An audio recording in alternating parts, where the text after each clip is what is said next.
are just a few words that in part define the multifaceted spirit that is Cory George.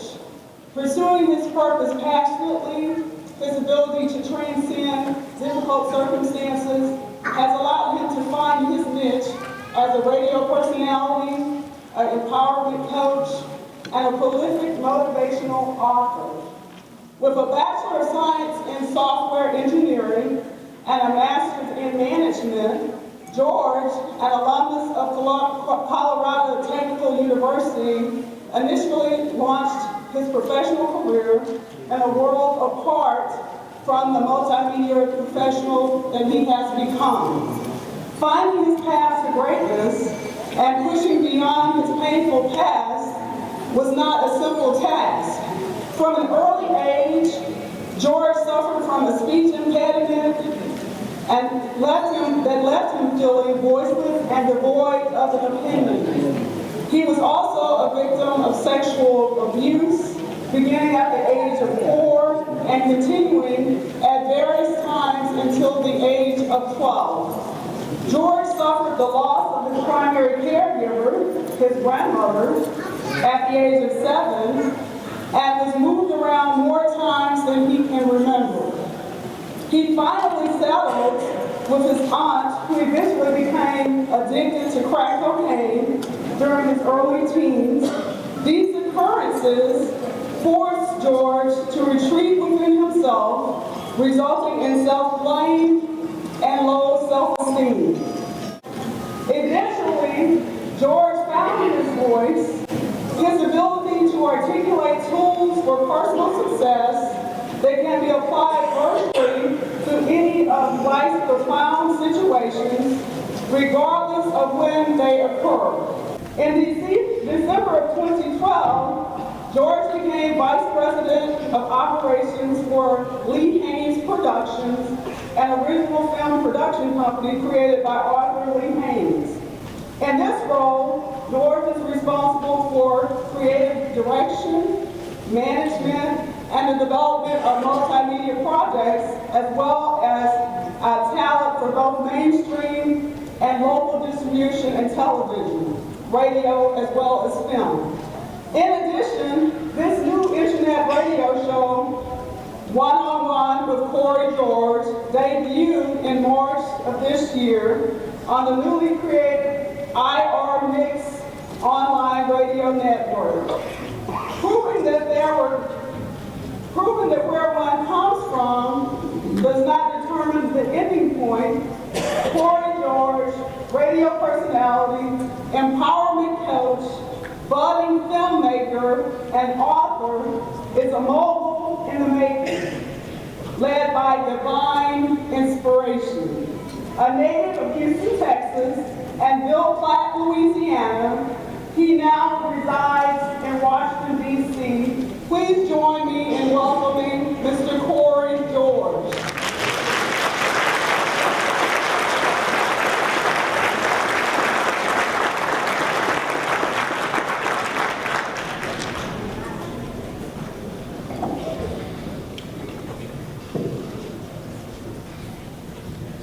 Thank you so much. First, I'd like to say thank you to Dr. Sharon Kahn, esteemed faculty, trustees, and distinguished guests, friends and families of the graduates. So I had this whole speech written, right? I came here about 1:30, and I just looked at all the graduates walking in and families and all the support systems, and my whole speech went out the window. Totally out the window. And I learned two things by watching you guys. A, I'm shorter than I think. I don't think I'm 5'9", I think I'm 5'7". And that you guys inspired me because I finished college twice, but I was the average student. I went to the average college. But as I look upon all of you, I see mothers, I see fathers, I see grandparents, I see someone's child. But as I saw you guys talk to each other, I saw you guys talking as peers. So all of you are all connected. So don't lose that. See, in college, I have friends, but we're part of the average crew, whereas we didn't always have these circumstances. And no one really knew my story because it wasn't something that I was ready to own at the time. But once I started to own my story, I began to write the ending of my story. And that's a powerful thing when you can write the ending of your story. We have no control over how things begin in our lives, but we have so much control from the midpoint on once we take that ownership of what's going on in our lives. And also, I had the pleasure of meeting a few friends who I didn't know went to the school, and I was like, wait a minute, I talk to you every day at my job, but I didn't know that this was your night or day thing. So this is full circle because I used to work in this building 9 years ago as an IT engineer, and now I'm here speaking to you and your families. And then just to watch the support system follow you here. But later, I'm going to make sure that you understand just how powerful you are just by sitting here because you made a choice. So I want you to make sure that you understand that this evening serves as a validation for all of your hard work and all of your choices, because truthfully, none of you had to be here. None of you, and no one forced you to be here.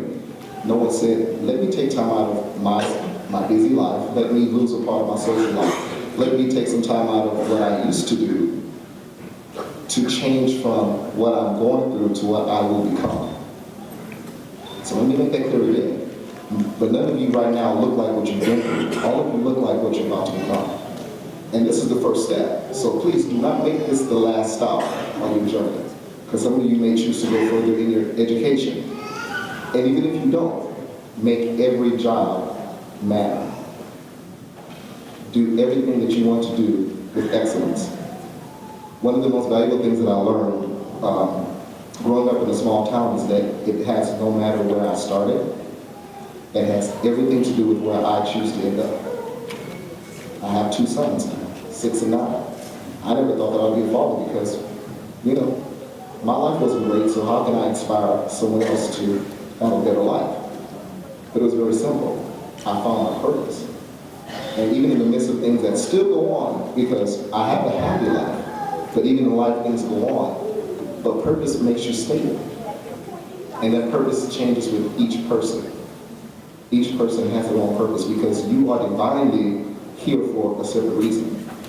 All of you wearing blue hats and blue gowns, I can pick apart each reason why each one of you were here for a reason. Now it's time for you to understand that. It's time for you to understand that this is the first step, because now you have new choices. After you receive your paper or diploma or whatever you call it, now you have new job options. So you're not going to go back to work thinking, I'm going to go and get that raise in this in the job you have. Now you're thinking, how can I transfer in the IT department or in the government office? Or how can I transfer it into a local company that will respect the work that I've done for myself? See, you're going to teach us how to treat you. Understand that the way that I see you treat you is the way that I will treat you. Even if I treat you any better, you cannot receive anything more than you let yourself receive. See, no one told me that I couldn't do anything that was on that paper, on 3 or 4 pages, but because I did not understand it, I could not receive it at the time. I spent 27 years as a stutterer, so bad that I couldn't talk in public. But now I'm here, talking freely.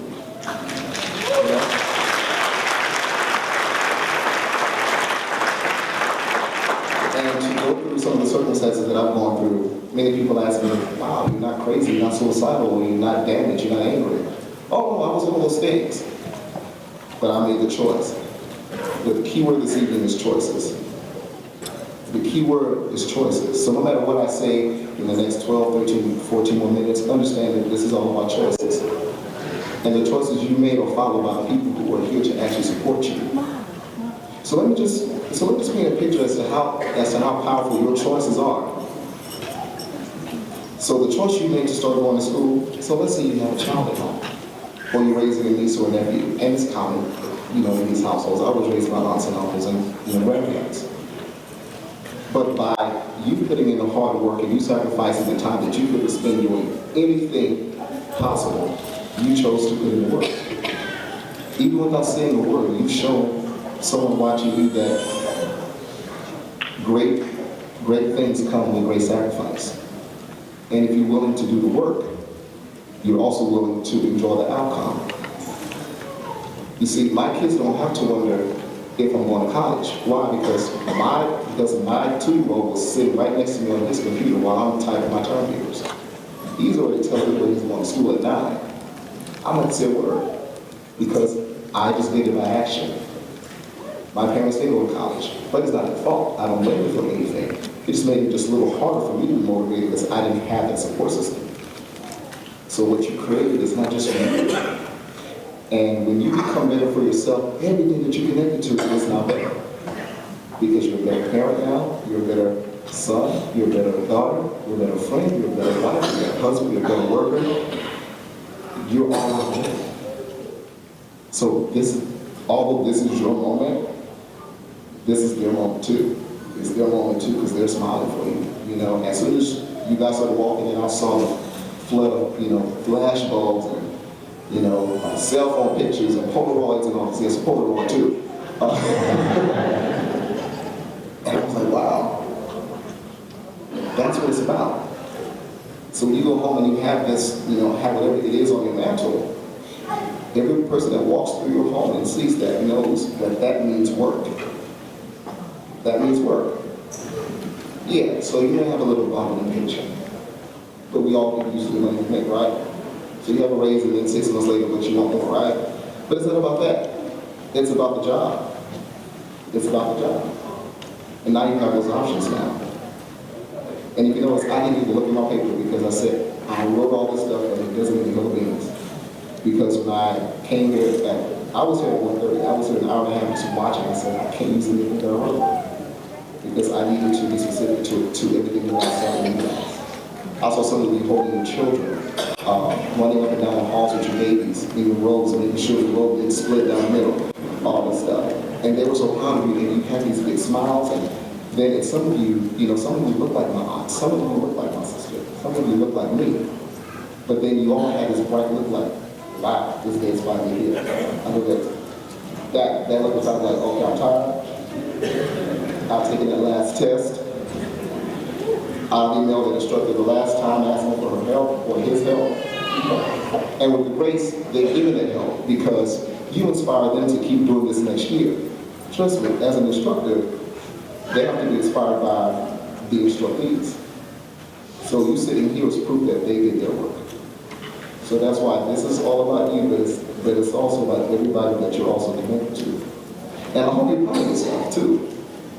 Because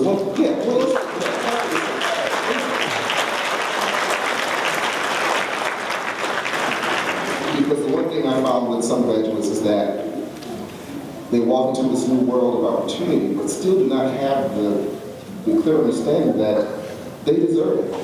They get their job offer and they call their mom and crying and all this, but I'll tell them, stop crying. Did you go to school? Did you put in the 18 months, the 9 months, I don't care if it's 60 days, did you take the time out, to do this? Yeah, shed some tears, let's go for drinks, but walk in the grace that you deserve this. Because again, when you walk in that, people are going to give you what you deserve.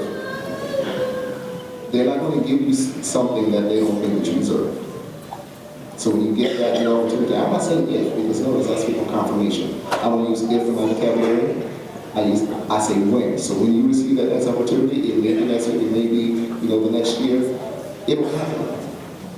But respect the time that it takes because everything that you're doing is for a purpose. And as someone is watching you, I was doing a radio show, the first radio show that I did, and this speaks to the testament of not understanding your voice. I was on Facebook one day, and a 13-year-old boy, and he said, "You're the first man I could talk to in my whole life." And I had never met this young man in my life. And he was in Michigan. And I was here in DC at the time. So I said, "What do you mean?" He said, "Well, I heard you talk about your issues with sexual abuse as a child." And I think he was 14 at the time. And he said, at age 4, I was raped. At age 9, I was raped again. And again, it was late at night, and I'm thinking, am I reading this clearly, or or is it, is it my exhaustion? Because I didn't know what I was reading. And he says, my grandmother said it was okay to talk to you because she knows that you're the first man that I could ever talk to because I can't trust men. So something in my spirit said, follow this. I said, well, can I talk to your grandmother on the phone? Because I had never done that before. And I actually called the grandmother and she told me the story. I'm like, this is real. And this young man at 14 could never sleep in the bed alone. He slept with his grandmother until he was 16 years old. And it wasn't because he was a baby, it was because one of the incidents involved someone breaking into his room and doing this to him at night. So the only thing he could do in his room is get his clothes and leave. So fast forward, 4 years later, and well, he calls me dad now. So I tell people I have 3 sons now. I have an 18-year-old that's going, they just got a full scholarship to Juilliard. And at the moment that he emailed me was a moment that I was doubting my work. See, things in the universe work when they're supposed to, not when we expect it to. And I was about to cancel my radio show because I didn't feel like I was reaching anybody. But it proved to me that I never know who I'm reaching. And he'll call me like every once in a while and say, hey Dad, how you doing? I'm like, I'm doing good. Now mind you, 4 years I said I make this guy physically ever in my life. But he tells everybody his dad is in DC because he never had one. And I said, okay, I'll own that role. He could have picked anybody in the world. Anybody in the world. He picked me. And to this day, I'm actually writing his story in a book right now, actually. Because I feel that his story not only inspired me, but if it can move me to speak on it at every chance I get, I know that it can also move mountains for someone else. And I say this story because at some point you're going to run into somebody that's going to tell you something that you did for them that you didn't even realize was a moment. And you were just being your natural self. You were just telling your story. Because we all have one. We all have a story. It's important. All your feelings are valid. When someone tells you to just get over it, that's just their excuse that they have nothing else to contribute to your life. At that moment, I tell people, I don't need to hear you tell me to get over it. Just tell me you don't have nothing else to say. But everything I say is valid. But you have to also understand that you have to make it valid as well too. So I say all of this, I know that you guys are graduating with these, with these newfound fields of study and all this, and it's actually great because again, you now have new options that I want you to exercise. But not only that, I want you to think about going back from this moment, going back into your communities and saying, what can I do? What can I do? How can I share this story of being in school? Because I'm pretty sure some of you have stories about wanting to walk out when it got tough. Wanting to leave with that, when that one paper or that thing you had to do for class was just a bit too much. I remember being in the middle of my master's program, paid up and everything. I paid it and I said, God, I can't stop. I paid something $18,000 to $25,000, $30,000 for it. How do I just give it up? But the thing was, I had to realize, breakthrough happens when you break down. Breakthrough happens when you break down. I want you to think of this whole scenario that I was thinking about one day, and I was writing a new book. And one of my sons was playing with the flower pot when he was messing with the dirt. And I was like, don't play in the dirt. But then I realized, wait a minute. Some of the most beautiful things that ever came from dirt. Some of the most beautiful things I look at outside in nature came from dirt. But the interesting thing about dirt is that things grow when the ground breaks. If the ground doesn't break, there's no breakthrough. So all of your breakage is for new things to happen. Don't be afraid of it. Welcome it. Now don't sit in it way too long, because once you sit in something too long, you don't know how to come out of it. You welcome it, you say, hey, you know what, I'm here. What is it that you're supposed to teach me? Because I've never met an adversity that never taught me a valuable lesson. I will tell you that. Everything that was said about me, going through whatever, okay. And if I had to do it all over again, just to stand up here and do this, and to do it for the countless people I've done, I would go through it again. Because it's my life. I've never been given anything that I couldn't handle. Now, I wouldn't put it on you because you may not be able to handle that because it's not for you. We all have a lane in this world. So respect everything that you've gone through and understand that it brought you to this point. And you have so much stuff to do. I'm looking at all of you and I see I see the wheels turning. I see the thought process of, yeah, I have so much left to do. I don't care if you're 22 or 62. You have so much left to do.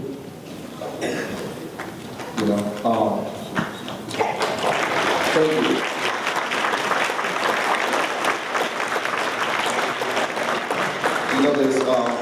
There's one thing I say every morning. Well, and if I don't say it in the morning, I say it in the daytime. I say to myself, how can I use what I know to get where I'm going? How can I use what I know to get where I'm going? And I'm also so very conscious of the people that I talk to and the words I use. Now, I'm not perfect at it, because sometimes I'll say things that I have to apologize for. But for the most part, I'm conscious of what I impart because I know that a hello can make somebody's day. A smile that someone doesn't want to smile at me. Because my son told me the other day, which was last week, he said, Daddy, I opened the door for this lady, but she didn't say thank you or anything. I said, well, why did you do it? Why did I teach you to do it? He's like, because it's the right thing to do. I said, favor comes in different forms. And it'll come back to you. I said, you're a good child, so you're okay. But you don't know what's on her mind that prevents her from actually receiving that. But I guarantee you, at some point in the day, she's going to think about that little 9-year-old boy that opened the door for her when you didn't have to. We don't put time on people on our constraint. We let them sit in what we give them. And when you remove that, you take the pressure off of yourself to impress people. You take the pressure off. I'll tell you, I have no competition. I had this one scenario where I was doing an interview for this project for DCTV, and I was interviewing, I believe it was the Boys and Girls Club, and one of my project peers was like, oh, are you like Baby Oprah? I said, no, I'm not. It's like, why? I'm the best Cory George. I can't do what Oprah does. I'll be fighting my whole life trying to be someone that I wasn't born to be. But I can be the best Cory. And that's what I love about me, is that I am my direct competition. All this on the side of me, if you're running and you keep looking on the side of you, at some point you're gonna fall because you're gonna miss a limb or a rock or a branch in your path. When you should be looking ahead, this is your lane, not over here. That's for you, that's for you, this is mine. I'll put the blinders on because I want to do well. And at some point, you're gonna find out what you do very well. I know that this is something you do well, but you're not done yet. You're not done yet. And I won't be surprised if I find out that some of you have gone on to speak to somebody else. I won't be surprised if you guys become business owners or executives, authors or teachers or, I'm like, okay, well, I expect it. I expect this from everybody I meet. Even if they don't expect it from themselves. So now it's time for me to let you understand that it's time for you to expect this too. I want to make sure that I give you these 5 pointers, and this is the only thing that I think we want to use from this thing. These 5 points of resolution that I feel will help you in times of lack of self-motivation. And this just speaks to the fact that no matter what anybody tells you or tries to impart on you, if you don't believe it, it doesn't mean you don't believe it. So the first thing I want to say is honor yourself. Honor yourself by being here, because you're the ones who will do it. They will honor you no matter what you do. See, family and friends love you at your lowest, at your highest. But you have to love yourself in between all those points. Because when you honor yourself, as I said in the beginning, you're teaching me how to treat you. So notice, I've learned that in the moments I didn't treat myself well, others didn't treat me well. And I blame them. But the moment I started treating myself well, they realized they couldn't do what they used to do, right? They couldn't do what they used to do. And also when you honor yourself, you're also telling yourself that you expect the best for yourself. And it's not a conceited notion at all. It's like, why should I expect the best if I'm doing the work? Right? Number two, let the backdrop of your life, which means all stories involved, good and bad, everything tangible, intangible, let it represent everything that you are. You know, it was, I had this scar on my hand, and it was because I was pushed down, and it was an accident. Kids were fighting at school, and there was a scar on my hand, and someone asked me, so you ever want to have that scar on you? I said, no. They were like, why? I said, it's mine. It's a part of my life. It's not hurting me, it's not hurting you, but for some reason it's bothering you that I have my scar on my body. Why is it bothering you?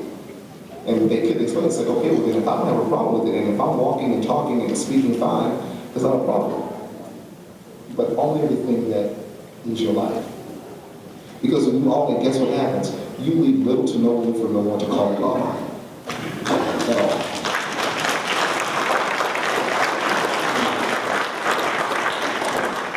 So I have this funny thing going on in my life now. When I used to not talk, now I talk too much. So I have friends of mine that tell me, God, you talk a lot. I said, well, you know, and then I own this, right? So I tell them, you just figuring this out. So how can I be offended about something I already do? I'm making up for lost time. You know,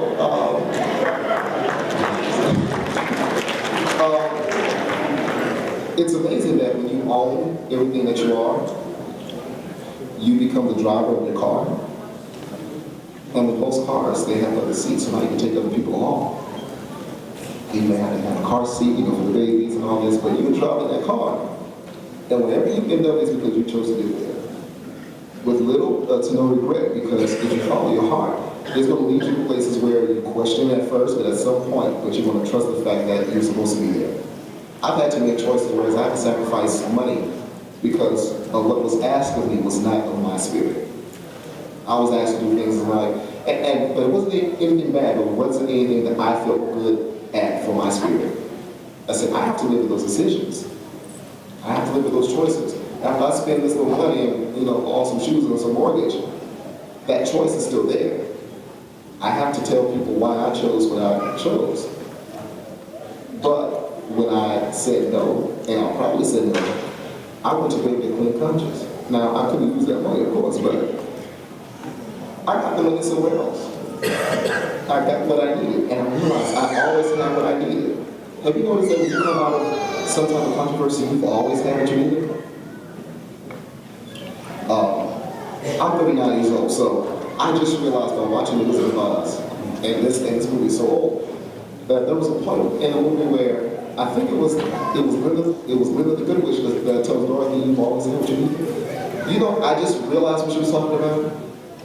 She could have always gone home. Home is where you make it.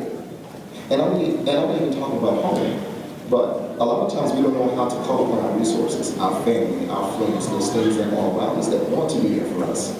So don't feel like you have to climb these mountains without the right equipment, because you're gonna fall off and kill yourself.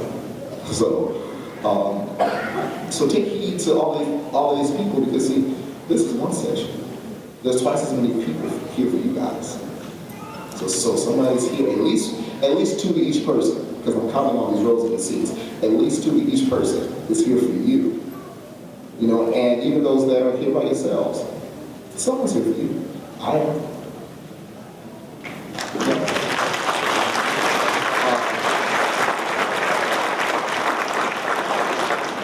I got on track with it because I get a little, stuck in myself. But I want to go to number 3 really quick. Choose excellence as your personal standard.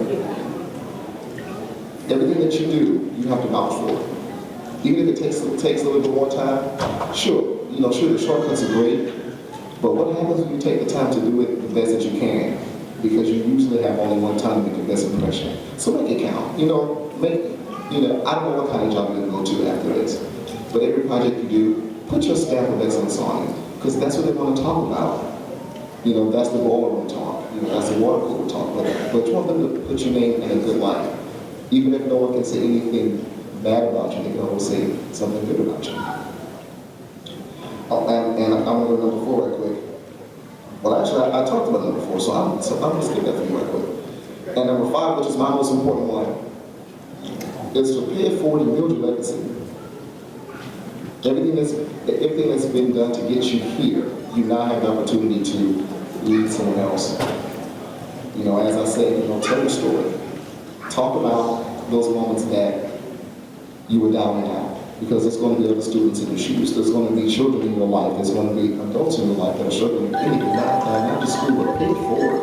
Because these teachers and the staff here, they do that for you. And in closing, I want you guys to think of yourselves as champions. And it's for a certain reason. Champions never see the goal ever being done. They always say, how can I come back the next time around and do it better? You know? How can I do this better? And so before I leave you, there's one thing I want to say, because I get this all the time, and I have this quick answer. So the next time someone asks you or tells you that you think you're all that, here's what I want you to tell them. Yes, I do. But not only that, wish for them that they think the same of themselves one day too. Thank you.